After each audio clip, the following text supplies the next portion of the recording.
You ready for episode 2? Yes, I am. Okay, so how you doing? Doing great. Doing How was your day? wonderful. How was your Even day? it was a slow day, but I made it to now, so that's a good thing. And how was your week? How have you been since our first episode I've been recording? floating. For some reason this week seems so different. For some reason, I guess I know I've been on Facebook. I've been looking at people's replies, and it's been a lot of attention and a learning curve at the same time. So Yeah, we yeah. have gotten a really good response from people. So thank you, people who are listening. Yeah, keep on listening. Yeah, yeah. How was your weekend? It was short as always, and I didn't do anything. I just rested and caught up with some TV, caught up with some internet, YouTube videos, and that's pretty much it. What'd you watch on TV? I watched this good show called The Equalizer with Queen Latifah. Oh, Yeah, it's like a drama, and actually a remake of an older show that used to be on, I think, CBS, called Equalizer. But oh, I forgot the guy's name that was the star of it, but he had like a British accent. But Queen Latifah does an awesome job. I was just so happy for her, and she's actually an executive producer on the show as well. I love Queen. So yeah, everybody loves Queen Latifah. She's just amazing. So, so it's related to another TV show. It's not related to the Denzel films. Well, I haven't seen the Denzel films about the Uh-huh. Equalizer, but that may also be the same character. She's not Got it. playing the same character, but it's the same format, Oh, okay. you know. And I used to watch the Equalizer when I was a kid. My mom used to watch it, and I didn't really pay attention to it. I just knew that he was a good guy, and he just sort of came in and tried to help people, to equalize things. And Yeah. and she's doing that now, and she's the perfect character for it because just the sort of character she chooses sometimes is like usually it's always like this fair person. She usually comes in with the sound, the reasoning, and so this is it's sort of like Murder She Wrote in a way, but Oh, with a edge to it. got it. So how was your weekend? My weekend was good. I did have some fun. Saturday was really cold. I don't think I did anything outside, but on Sunday I went to the Kenilworth Aquatic Gardens near me. Mm. And it was really nice. It was just really nice to be outside. The sun was shining. It was a little chilly, Mm. but I think it was 32 degrees Fahrenheit. So it Mm-hmm. felt warmer compared to Saturday, where Mm-hmm. the wind chill was like 23. But my goal this year is to see the full life cycle of the lotus. Okay. Um, What's that? and so at the aquatic gardens, they're known for the lilies and the lotus there. They're like, I think 19 ponds. And the lotus flower is beautiful in the summer. And I think its full bloom is in August. And last year I had the goal of seeing the full life cycle. So like going at least once a month to see, because it dies every year and it just rebirths every year Mm. as well. And then Corona happened and they closed the park from like March until June or August or right. Actually, I think it was until August. So I was Mm. like, this year I'm definitely going at least once a month. In the summertime, I probably go every weekend, but Okay. um, I see the signs like when I'm coming through DC to get to mhm, Virginia if I'm in Maryland. I'll see that says the aquatic gardens. I think I'm saying mhm, it correctly. So yeah. I'll drive past if I've never been. So I'll definitely check it out. Yeah, we should go one day. It's one of my favorite places in the Okay, in DC. Oh, yeah, cool. yeah. Okay. So you ready for these topics? I'm ready. I'm gonna just Yeah. Yeah, before yeah. we get in, just let people know that we're going to try a different format this week. So let us know what you think. We will bring you topics to inform, topics to inspire, and something to make you laugh. Yeah. So you ready for the first one? Yeah, I am. I really like this topic that you submitted. It was different. It's something that I wanted to talk about for a while, Mhm. but since you brought it up, like, oh yeah, this is the perfect timing. So why don't you frame it for us? So, Dr. Carl L. Hart. Mhm. He is a professor he's a professor of behavioral neuroscience and psychology at Columbia University in New York. Mhm. And Hart is known for his research on drug abuse and drug addiction. He even has a book out called Drug Use for Grownups, Chasing Liberty in the Land of Fear. And he is an opponent of the drug war propaganda. So I've been watching some interviews by him, and you could tell he's a really intelligent guy. He has a gold tooth right here. Does he? He You can't does. tell in his photo. At first, I thought it was a missing tooth, but then I started looking close when I saw the Rogan interview. And he's like, "Oh, that's a gold tooth." I said, "Okay, that's interesting." So he has a gold tooth. He's a black guy, dreads. Maybe I think he looked like he's maybe his early 40s, maybe, but really, really smart. And he said he does cocaine almost every day, and he's a better person because of it, you know? I I saw something different. So, I came across insider.com had an article called "A Mhm, Columbia Professor Who Uses Heroin Says the Drug Helps Him Maintain a Work-Life Balance and Should Be Legal for Everyone." So mhm, I found the article on Facebook when Dr. Jason Nichols shared it. And one of the quotes from the article was that um, Dr. Hart says, "My heroin use is as recreational as my alcohol use. Like vacation, sex, and the arts, heroin is one of the tools that I use to maintain my work life balance." And so I thought he said that he doesn't use it every day. It's more of a weekly thing. But you said cocaine. So maybe in another place he said he uses cocaine. well, yeah, he's a proponent of heroin, cocaine. He doesn't have a problem with any of from what I was researching. He doesn't have a problem with any of those. Now, Mhm. I do know he did mention heroin, and that's an important factor. I mean, for him, it's sort of like, like you said, like alcohol. He like having a come home from work, and you settle down for the day, and you decide to have a glass of scotch or something instead of he would have, some heroin, and Right. He said or like lines by the fireplace. What's wrong with that? Right. right, or from what I also some things that I saw with him, another interview I saw, he mentioned cocaine, so he even went into about the history of cocaine. I mean, I knew that when Coca-Cola first came out, it was actually cocaine was in it, Absolutely. and they actually took the cocaine out, not because it was necessarily illegal everywhere. It was taken out because they didn't want black people to have it, because they felt like they felt like it was it with black people using, if I'm quoting it correctly, it just seemed like it'd be something that was dirty or something that was lower class.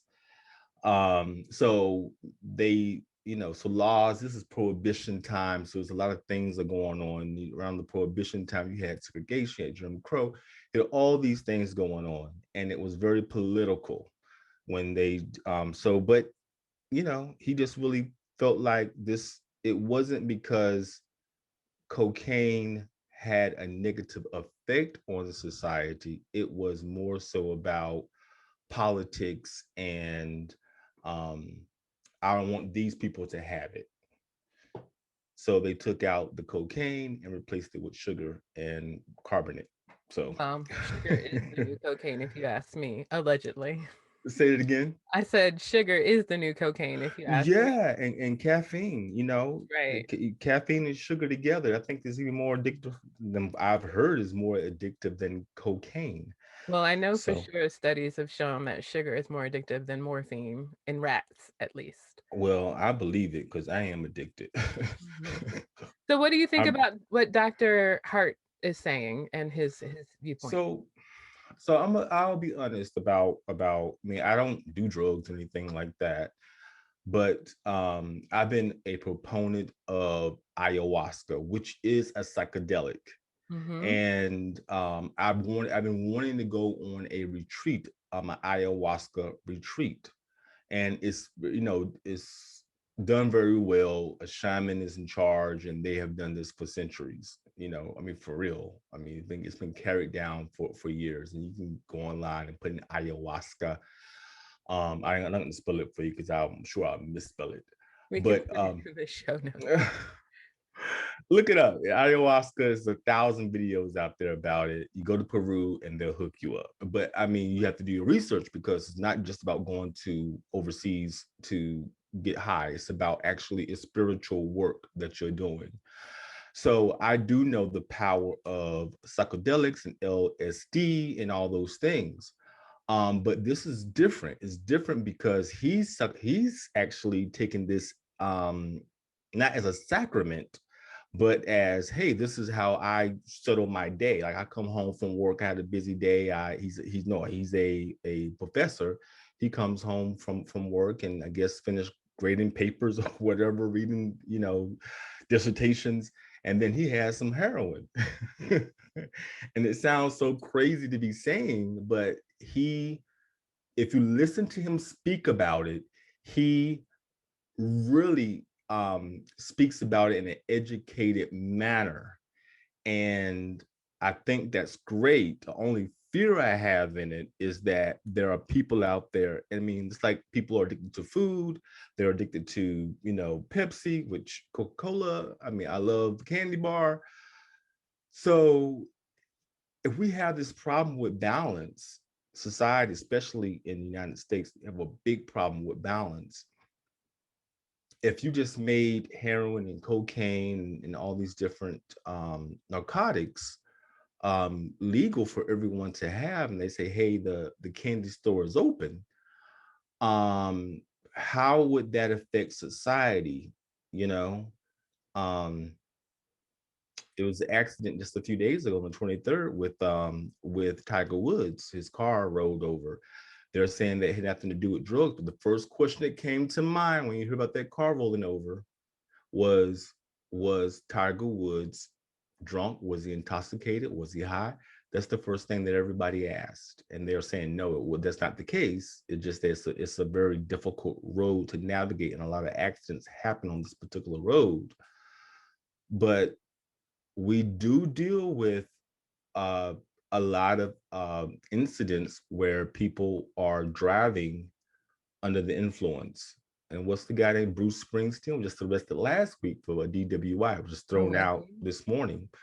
So we have a problem with people drinking and driving and still, doing drugs and driving. Will this increase that? So you agree with him that, Mhm. well, do you agree with him at all? That wasn't clear. You didn't I respond. do agree with him that I think that psychedelics and narcotics can expand our minds and make us more self-aware. Hmm. I do believe that.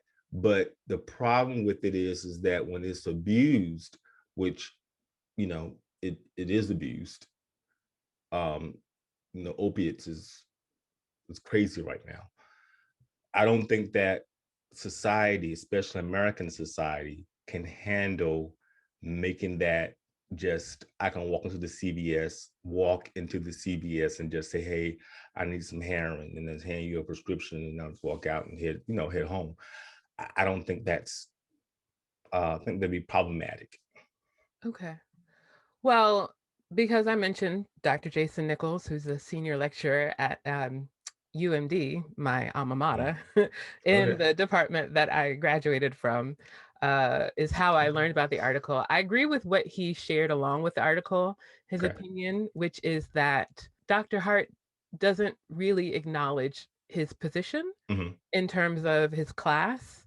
Like he has access to resources so that he can use responsibly. He's studied drugs. So like he knows the signs of dependency and how to avoid them. He probably has access to healthcare and a physician to monitor his health. Right. So he has a different position than most people. And so that's one thing. That's something that I think we just need to acknowledge.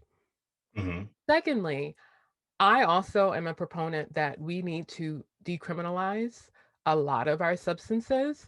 Hmm. Um, because we need to take the profit away from people filling up prisons, right? Hmm. So we do need to address that.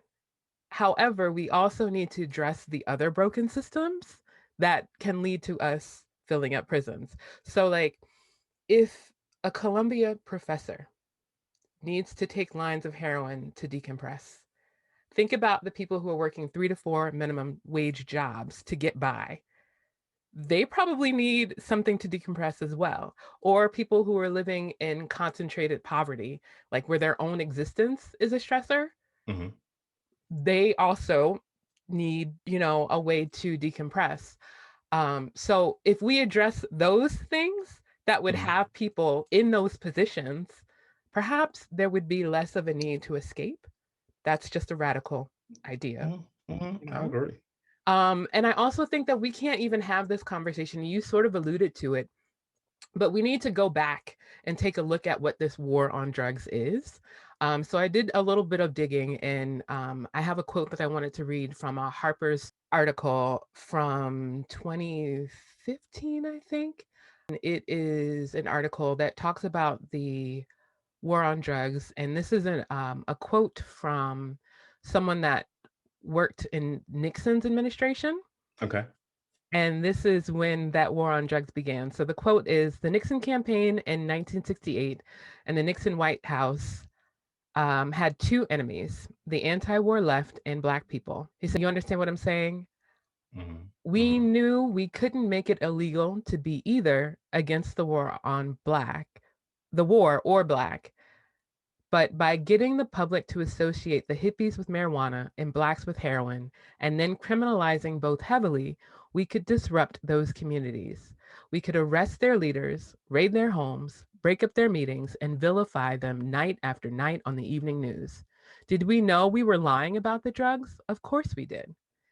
So that is a quote from John Elrickman, and he was the Watergate co-conspirator and Nixon's domestic policy advisor.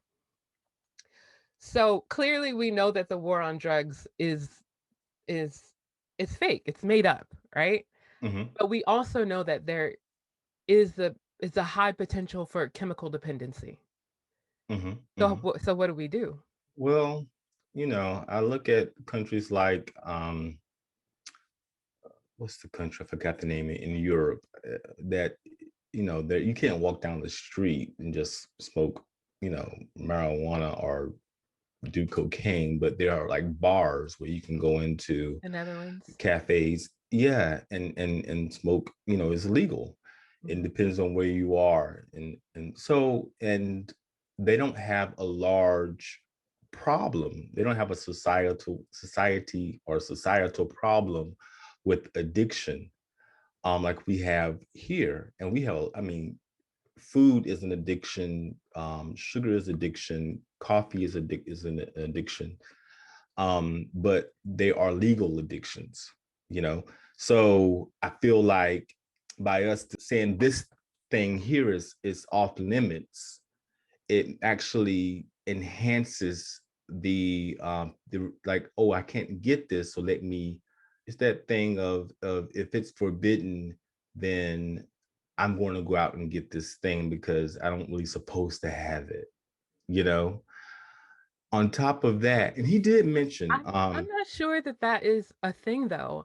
I think people get it because either they've used it and it worked, or they're chemically dependent. I don't think that, or I mean, I could be wrong, but I don't think that the appeal of illegal substances is because they're illegal. The no, no, appeal no, of no, them no, is no. because they're excited. They cause a reaction that people enjoy. No, I love a cup of coffee. I know the reaction I get when I got out of bed in the morning and ate my first cup of coffee. I'm just saying that and trust me, I believe in free will. Look, if you're old enough to get it and you really want it, you're going to get it. And Dr. Hart, he did mention, he said that the reason why I think it should be legalized is because he said that the stuff that you get on the street is just crap. He says Mhm. filled with all kinds of things Yep. because it's been cut and cut and cut. Mhm. He said this the stuff that he's getting, it is top grade. So he's not going to have all the problems that what you're going to get if it when it's a street drug. So I can look at that as well, that you're not getting the best product because it's a street drug. I agree. I agree with But that as well. I just feel like there's a problem because, you know, the reason why we have an opiate issue on an opium epidemic on our hands is because corporations abuse. So even if anytime you have corporations coming in on a profit, it's going to be abused. And they were sued for billions of dollars because they did not explain to doctors The risks of fully dependency. exactly.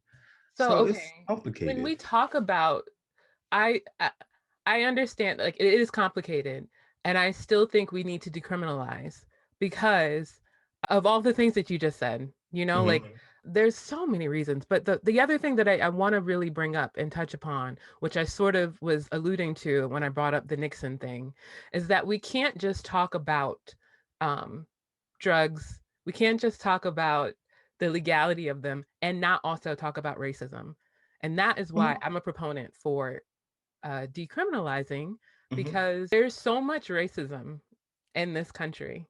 Like it's a foundation of our A country. a founding principle. It is a founding principle of our country. Yeah, And it so is. it's in all of our systems. Decriminalizing will allow us to I think decriminalize it actually because there's so much racism in our country that the most of the African American men that are behind bars, and women. unfortunately, and women, are because of small crimes of selling marijuana, cocaine. And by legalizing that, then you stop that um, basically, modern slavery Right. of, sending, I mean, I'll tell you the story about when a cousin of mine is in prison, you know, and he's been there for over 20 years. And he went in when he was 15. And if I'm 42, he's probably 40 or 41. So imagine how much time that is to be locked up. Mm. But a few years after, I think maybe I was probably 19 or 20, I went to go visit him. And when I went to go visit him, and I sat in that commissary, and it was almost like I was sitting in high school in the cafeteria. That's how many young African American men that looked just like me. It was Mhm. literally like I was sitting in the cafeteria of my high school. And I said, I'll never go back because my little impressionable mind doesn't need to make me believe that that's where I belong. Mhm. I don't belong there. Yeah. And those men that were in there, they were there because of selling marijuana, doing marijuana, selling cocaine. And that's unfortunate because it's just everything that you just explained. Yeah, it is. And then the other thing is that criminalizing someone for using or selling does not stop the issue. If someone's chemically dependent on a substance, putting them in prison does not solve the issue. Mm-mm. It It doesn't. doesn't. It doesn't. And then, it's really insulting. It's insulting that there are so many people still behind bars for marijuana charges when, you've got all these dispensaries that feel like Disney World right now. Mhm. Mhm. So, I just think that there's more cause and more reason to decriminalize, not necessarily legitimize, but decriminalize, because that system of prison profit needs to be broken. And it only contributes to the compound effect of racism, especially in the Black and Brown communities. And when I was Mhm. thinking about this story, I wanted to share two other things that I looked up. One thing is, why do people misuse drugs? And Mhm. so That's a good one. while right, and so while we are also talking about this, and you've talked about the opioid epidemic, and I'm a little hesitant to go along with that language because it only became an epidemic when white people were being impacted at a greater rate, right? When Black Mhm. people in the 70s were dying of heroin, it wasn't an epidemic.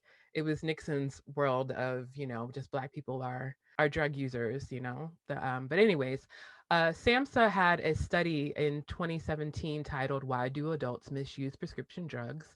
And they surveyed 11.5 million adults who misuse prescription pain relievers at least once. And their reasons were to relieve physical pain, to relax or relieve tension, to experiment or see what the drug is like, to feel good or get high, to help with sleep, to help with feelings or emotions, to increase or decrease the effects of other drugs, and because the respondent is hooked or has to have the drug or for some other reason. So those are like the top reasons why people would misuse a prescription drug. Mhm. Not sure why they would use an illicit drug. However, I know with Percocet and Oxycontin, which are opioids, a There's lot of songs. There's a people, song out there called Percocet. yes, there is. Charlie Perkins. we was thinking about it now. Exactly, right? But the other thing is, a lot of people who were a part of that epidemic um, started off with prescription drugs Mhm. and then went to illicit drugs because an opioid is an opioid. Um, Mhm. Mhm. Mhm. so again, when I hear war on drugs, I just think of war on street drugs, right?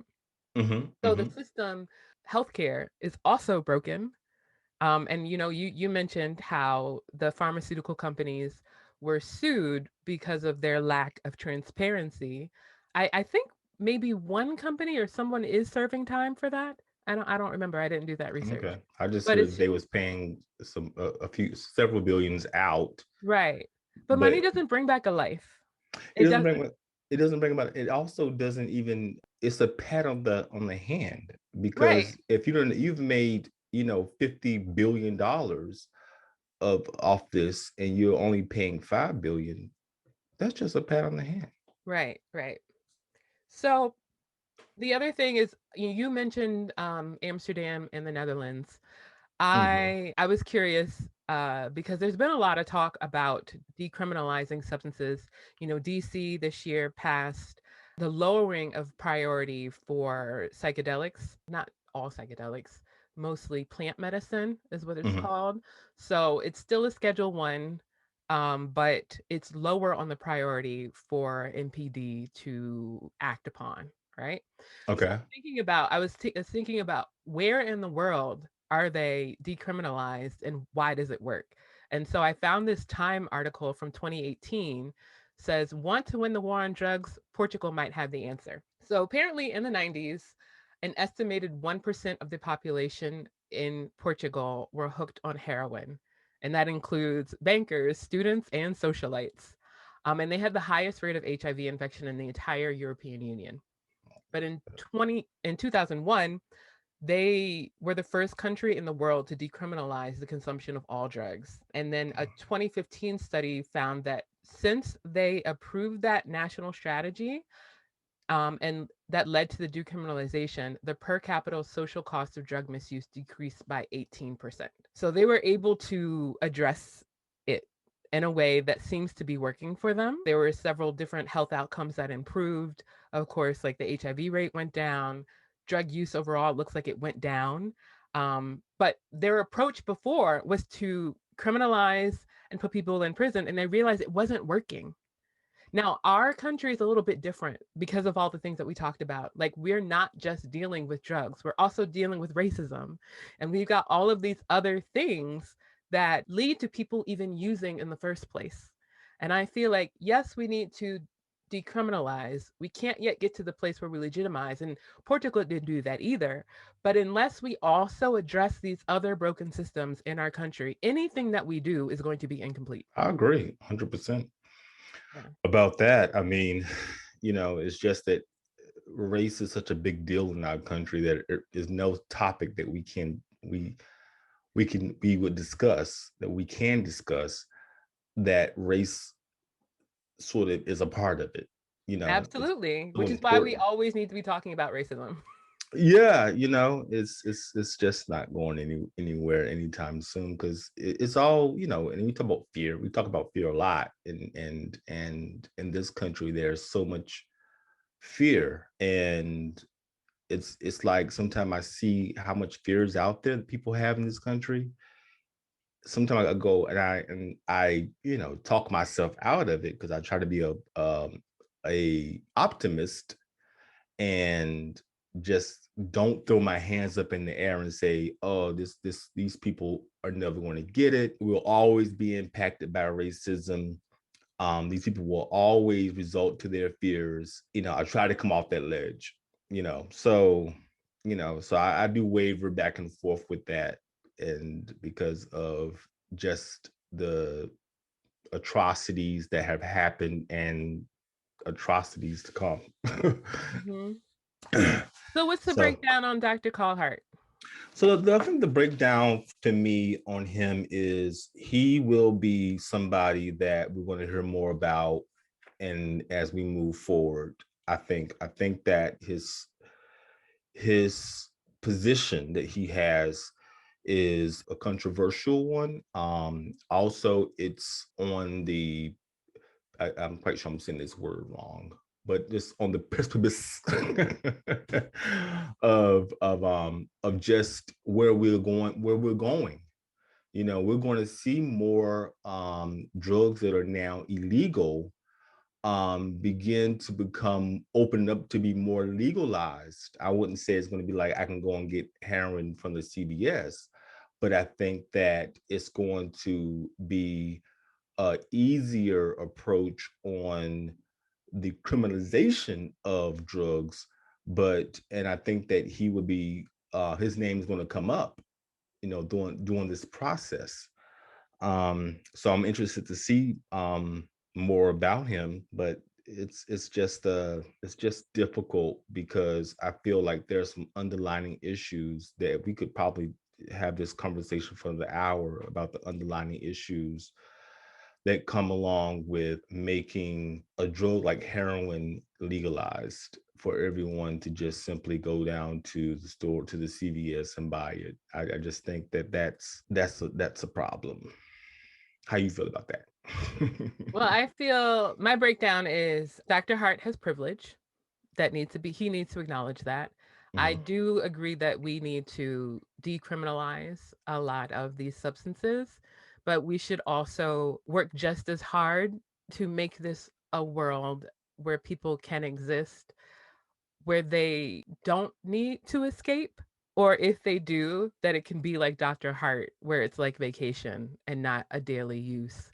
Like I think it would be amazing if we live in a world where if your jam is to take a line of heroin and not become dependent, that you can do that, but not that you're so stressed and pushed that you need to escape and then you become dependent and then your life depends on not being in the present. Mhm. I agree. I mean, I watched documentary just to close this conversation out, and to move to the next topic. I watched a documentary on where all the heroin comes from and cocaine comes from, and it comes from Afghanistan. And the documentary literally shows how they make it, and they make it in the boatloads. And they were like, well, why don't you guys sell this, and why don't you just sit back and do this cocaine? It's pure, it's 100% pure. He said you don't even get that nowhere near pure once you get it back here to the States. And they said, why would we don't need this. Most people don't know what it is for. Like they don't even have a concept of heroin there in Afghanistan.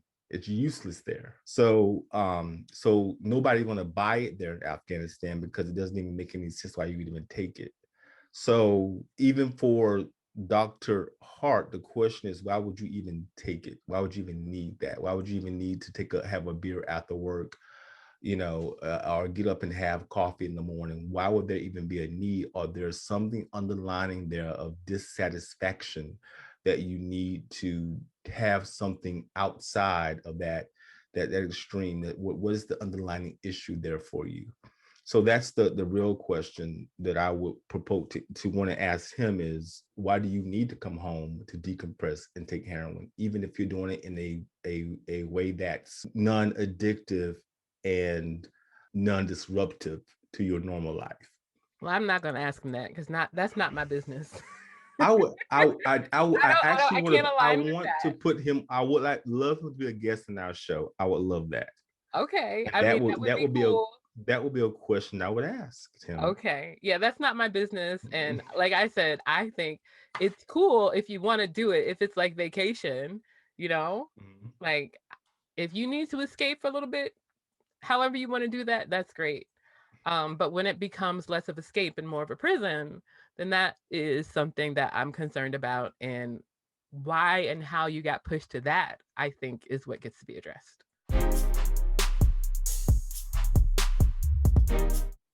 All right, let's shift the energy and move on to the next topic. So you got us something funny, huh?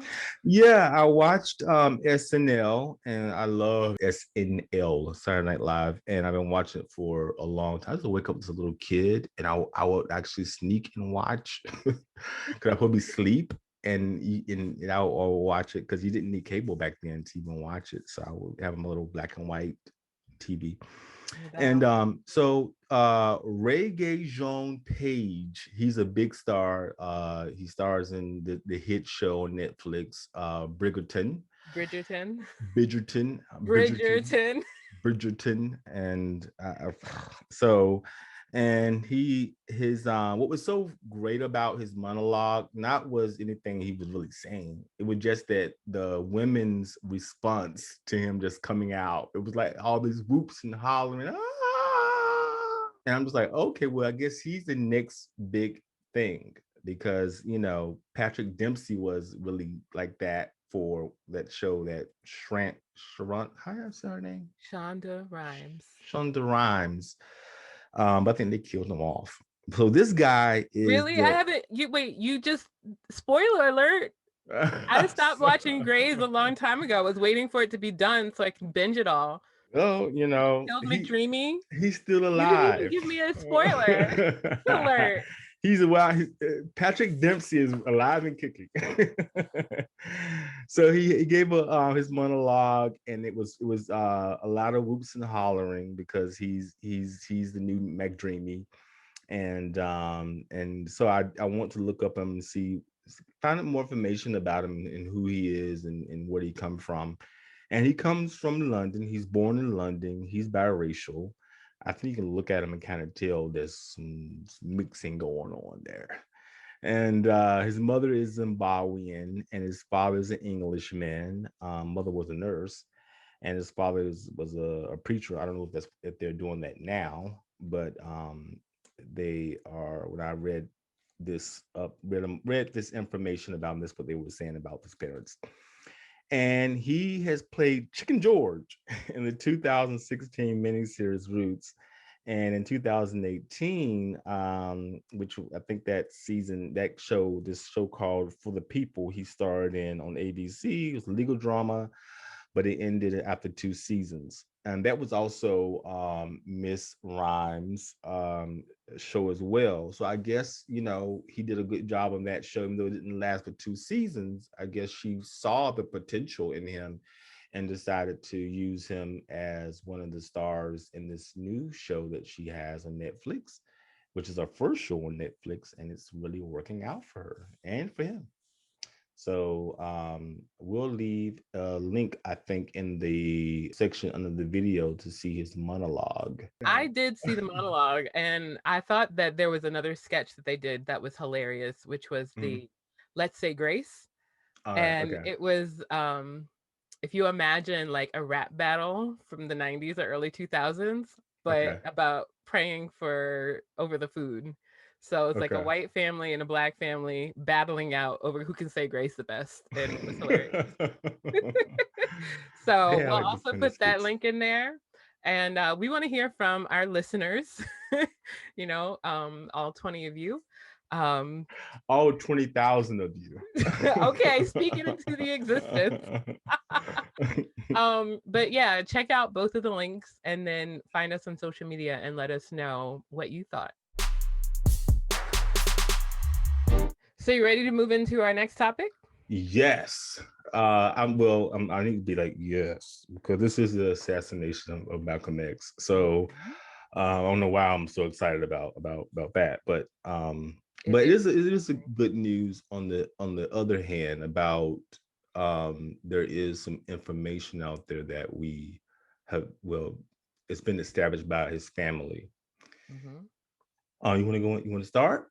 Sure, I'll set it up. So his family released a letter that shows that the NYPD and the FBI were involved in his assassination. And so what happened was there's a letter from Raymond Wood, who was an NYPD police officer. He describes from his deathbed that he was involved.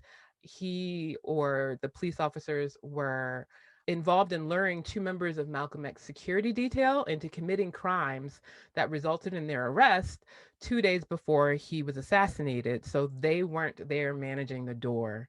And so now this has been released.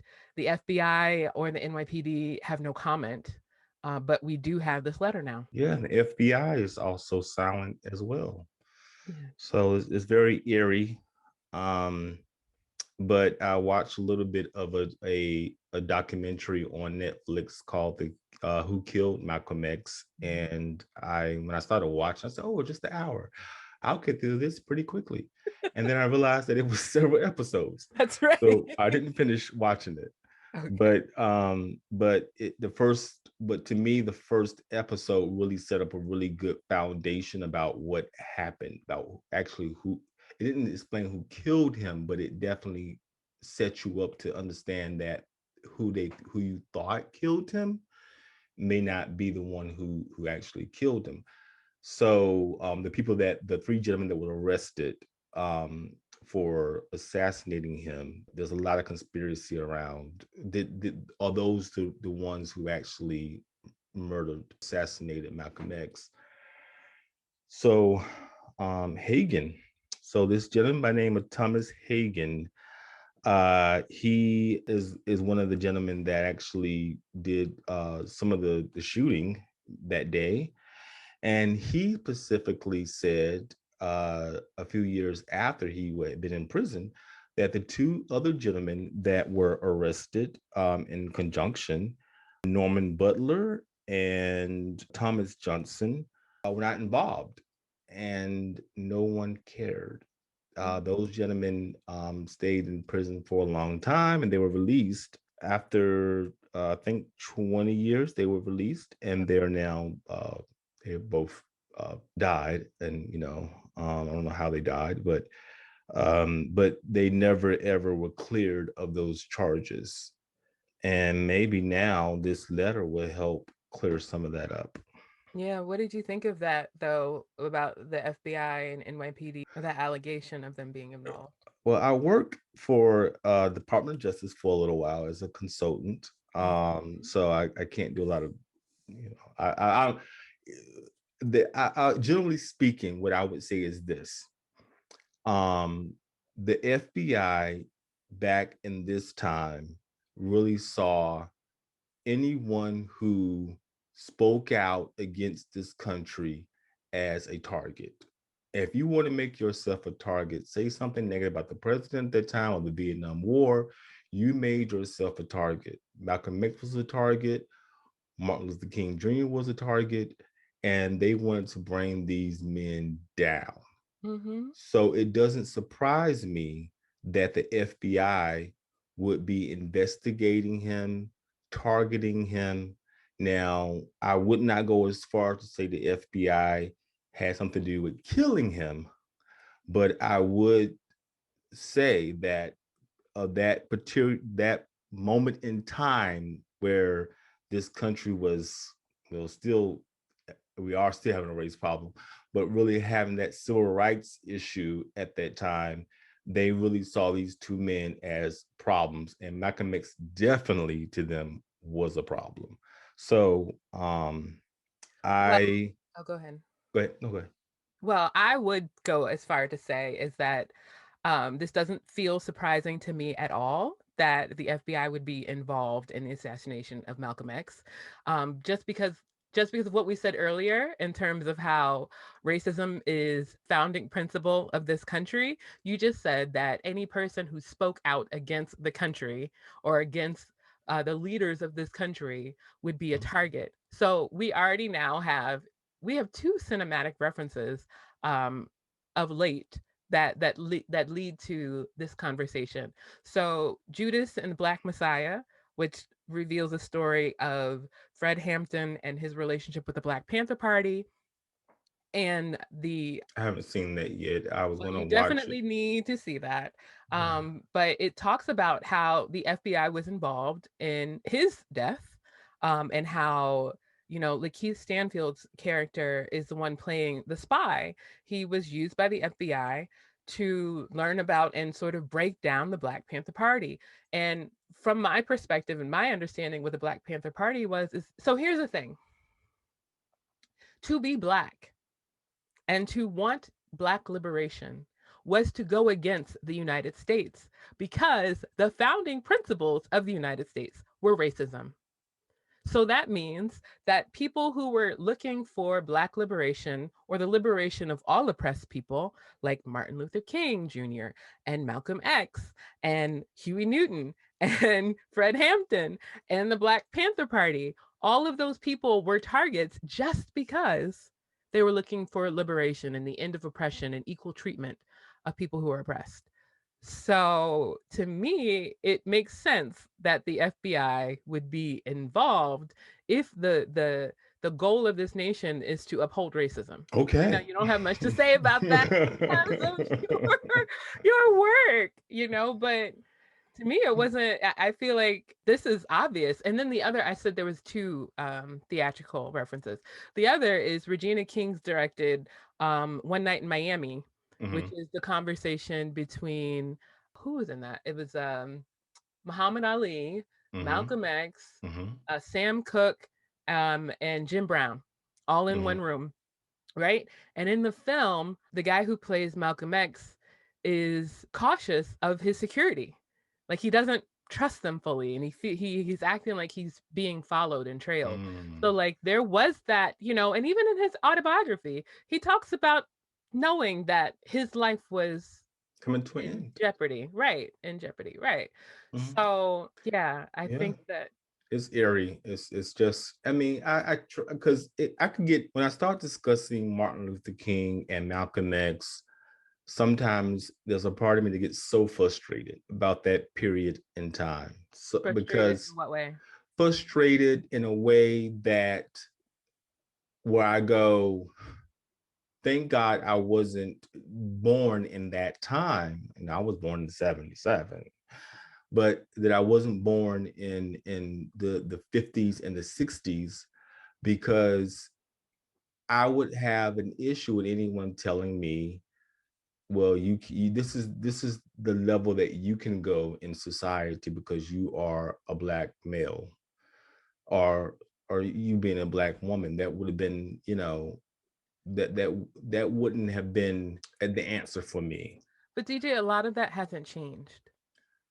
I I mean, there agree. has been some I changes, but a lot of that is still the same. I well, I can't compare because I wasn't in the 50s and the 60s. I wasn't born then. Like, yes, we And don't have Jim Crow laws, but we still have structural racism that keeps people of color oh out of yeah, positions of power. I wouldn't argue that at all. That Mhm. that racism still is alive and well, and we are definitely as African Americans affected by racism. but also as an African American man who is I look at myself as a person who dictates his own vision, and my God doesn't have any color, and that's who I know and I feel that has the upper hand in any situation. So for me to say that there's some other person out there who holds the gate to my success just isn't how I look at life. I But understand that, and I would agree with that too. However, are you also saying that the God that has no color wasn't around in Jim Crow era? that's true. But, I can't judge that because that wasn't my experience.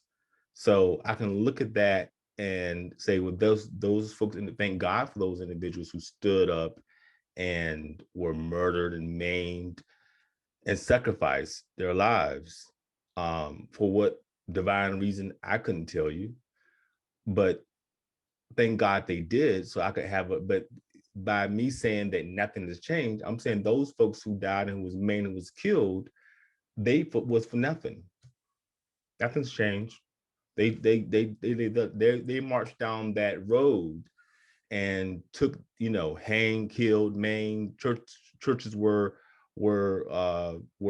terrorist attacked.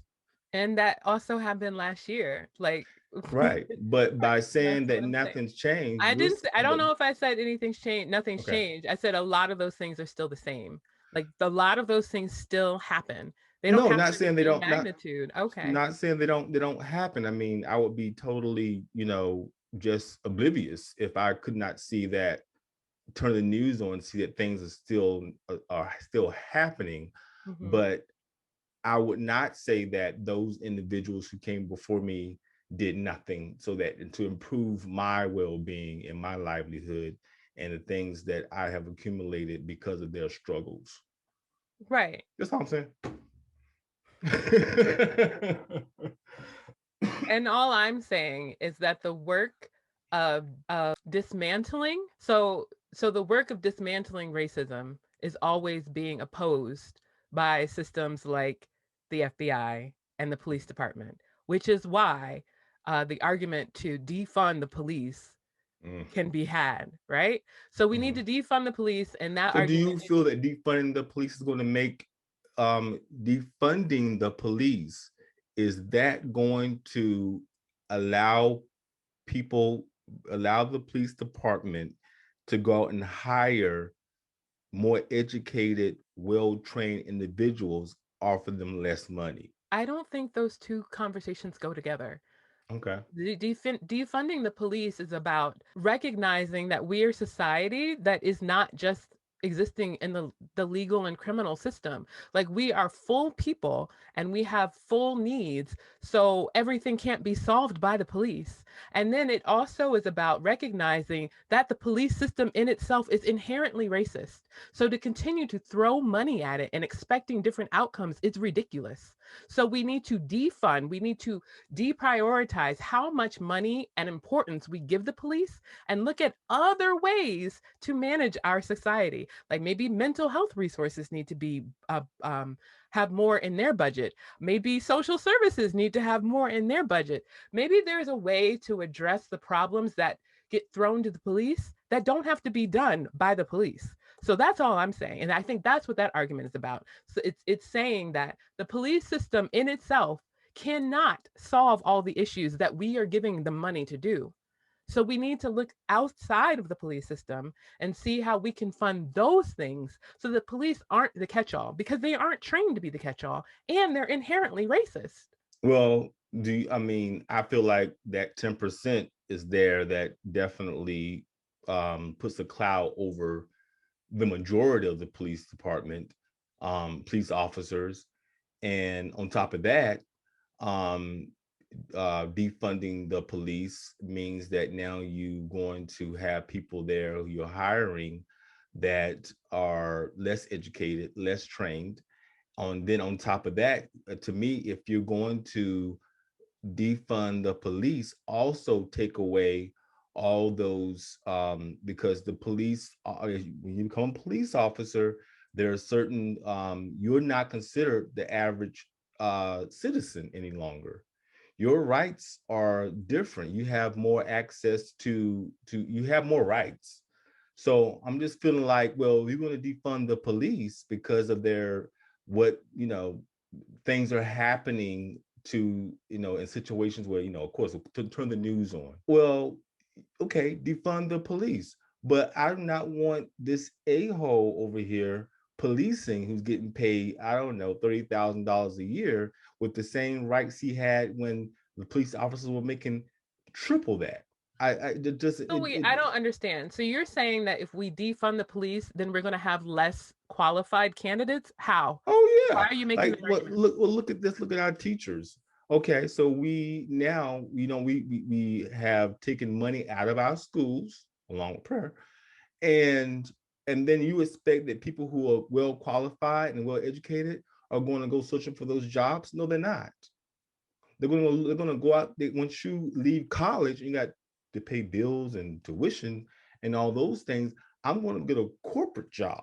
Okay. So a lot of reasons why we have such a problem with our with education is because we have defunded education. You don't get a better education because you pull money out of it. So It wait, actually so gets you worse. think, hold on, that is a totally different argument I because don't think so. actually the argument of defunding the police and putting the money in education would actually solve that problem. But what you're saying No, is no, that no. You no, no, said no, no, you no. said no, no. You said putting money in education would solve the problem. Would solve the problem that you just presented. Okay, so you're saying that is the opposite, You're saying that we have low quality education system because we don't have money in it. right?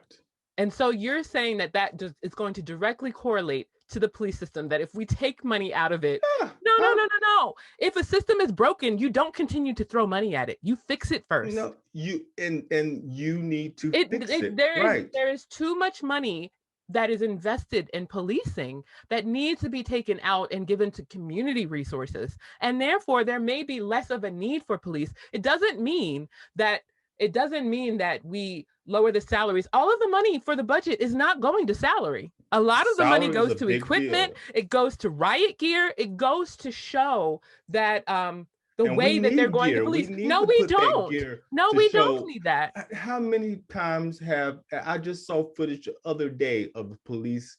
Yeah, and I wasn't talking a little earlier about Daniel Prude, who was that died 7 days after the police arrested him, and the reason why it even was questioned because one of the officers had footage of them putting a mesh bag over his head, holding him down while he was in handcuffs.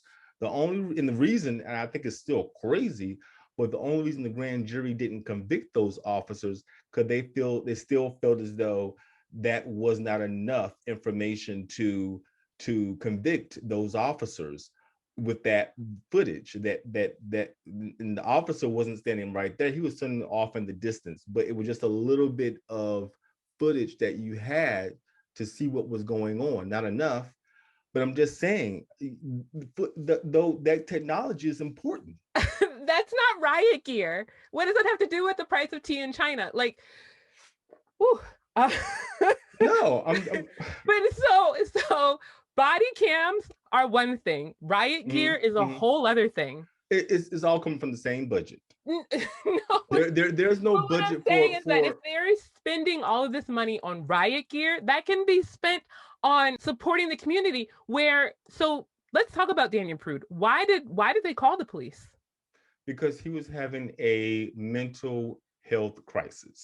Absolutely. So if there was more of a presence of mental health counseling in the community, perhaps that's who they could have called instead. People who are trained to respond to that So you're saying emergency. by defunding the police, that money now is going to go towards mental health? Absolutely. Okay, Absolutely. all right. You Okay. know, I just I don't see that because I don't see I I don't know. To I me, think it's easy to not have faith that that would happen, but that's what the argument is based in. The argument is based in the money that's going to a broken system is wasted. And not only is it wasted, but lives are being taken.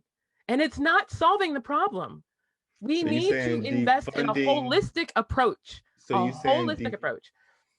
so you saying defunding the police is going to systemically fix the policing of our country? I'm saying that if we defund the police and reinvest in community resources, we will have a system that can holistically manage itself. Everything doesn't have to be policed. The fact that you would even say police ourselves is a problem, I think.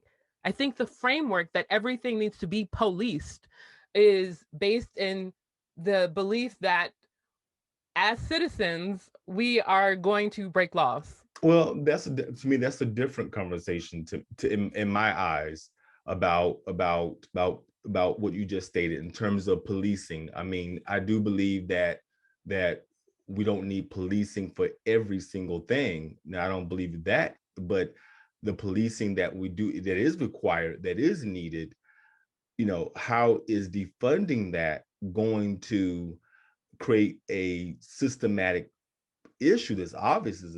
There's a systemic issue within our policing, but defunding it is going to somehow fix that. Is just not, it just doesn't make any sense to me. Okay. All right. Well, I think that I've been as clear as I know how to be. Well, I'm not Um, saying, look, you made it very clear. It's just that, just because you're clear doesn't mean that it's going to be agreed upon. no, I totally get that. I totally get that, which is why these debates happen and community Right. organizers are doing the work that Right. But they people, do. but there's a lot of people, but I know there's a lot of anger involved in now because of all the things that are going on with the bad policing that's happening. And people feel like I'm outraged.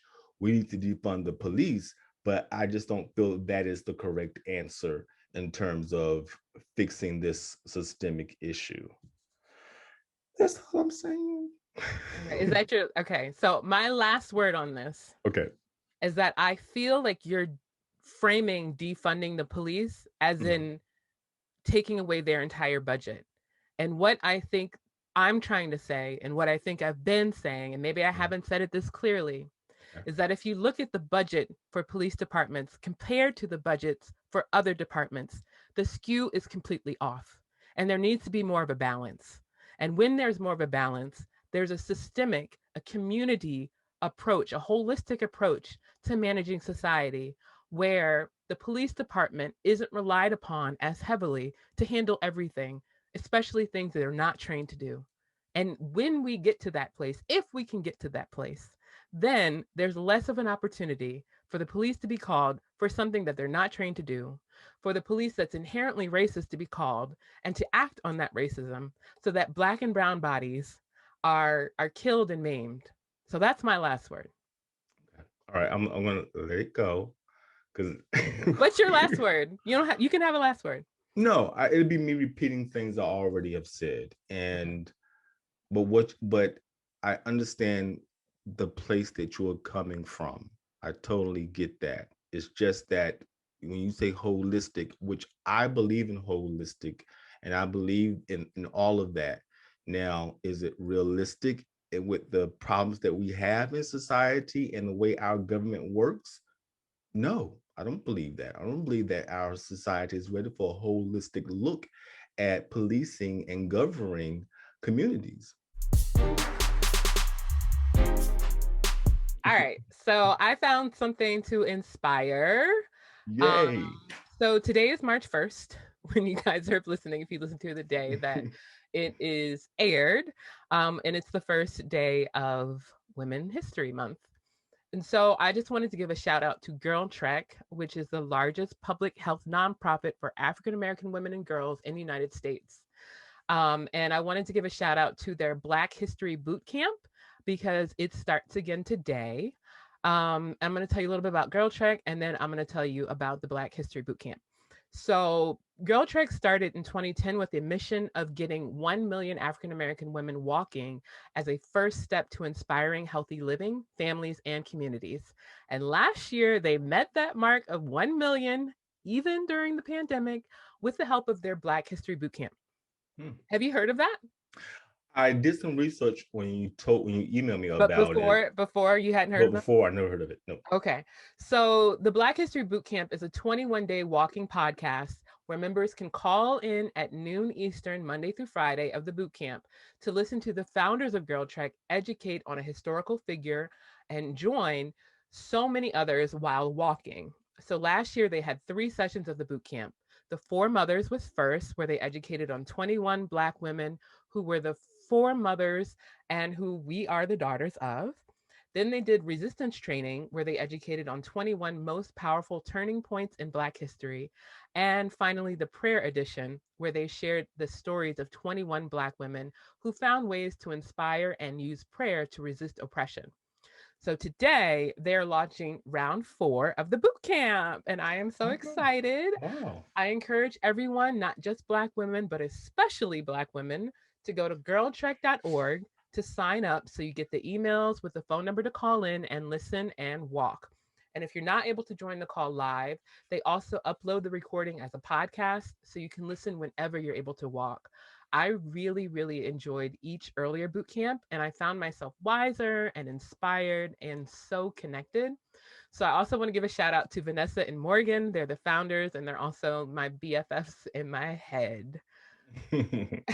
So you've done it before? I have. I did all 3 of the boot camps before, Oh and wow. if you haven't done them, you can still stream them on your podcast players. So I was never able to do it at noon. Actually, I think once or twice I was able to call in at noon and walk with them. So I Hmm. always did it on my own time, but it's a really good. The walks are about 30 to 45 minutes, so it's very doable. Okay, and then I saw one video of a Caucasian girl who actually was taking part in this event, and she was saying that they sent her a playlist of all like, say Harriet Tubman. What do you think Harriet Tubman would have listened to, or what do you think uh Coretta Scott would have been listening to? Yeah, So yeah, they did that as well. So every day you get an email that has the link to call in. You get information about who they're educating on or what they're educating on, and then a playlist to go along with it.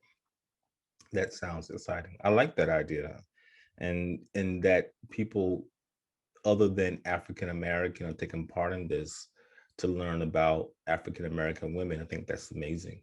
Yeah, allies are invited, and we remind them Mm. of their place.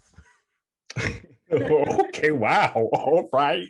I mean, the space is for Black women, but allies are invited as allies. So, You have any announcements?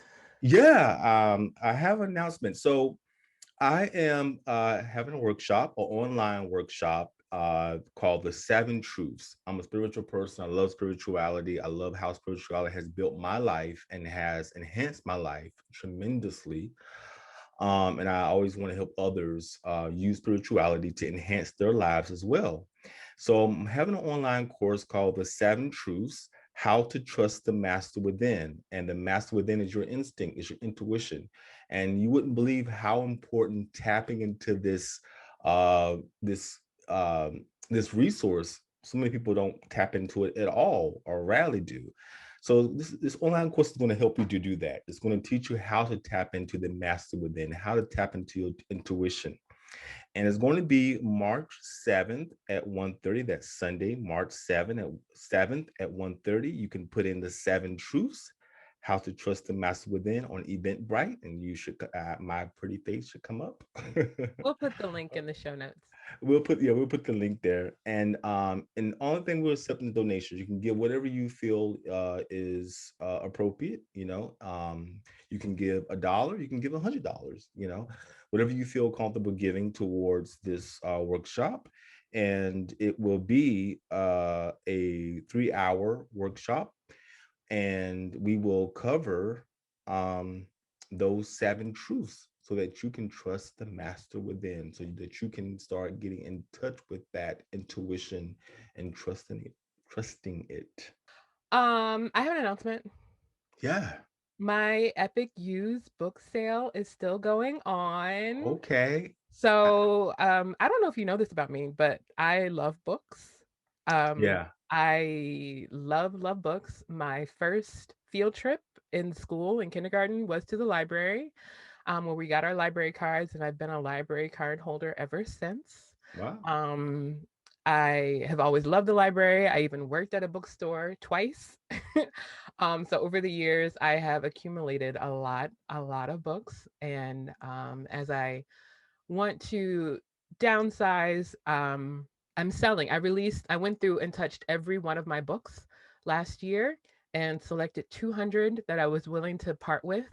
Wow. So I'm selling them, and no book is priced more than $20. And I have a wonderful collection, and you can find out more by going to my Instagram at the Courtney Hinton Experience, and that will be linked in the show notes to access the order form. But that's still going on until all books are sold. Well, let's tell the people how they can stay in touch with us. We Yeah. are on Facebook, as DJ mentioned last week, at Yeah. Breaking It Down Podcast, and we're on Instagram at Breaking It Down Show, and YouTube. So if you want to see us, you can just search Breaking It Down with DJ and Courtney on YouTube, to see us. And we want to hear from you. So Mhm. go to one of our social media pages and leave us a comment. Let us know what you thought of the show or what you want us to break down in the future. Definitely, and if you want to email us, it's, of course, it's breakingitdownshow@gmail.com. Again, it's breakingitdownshow@gmail.com.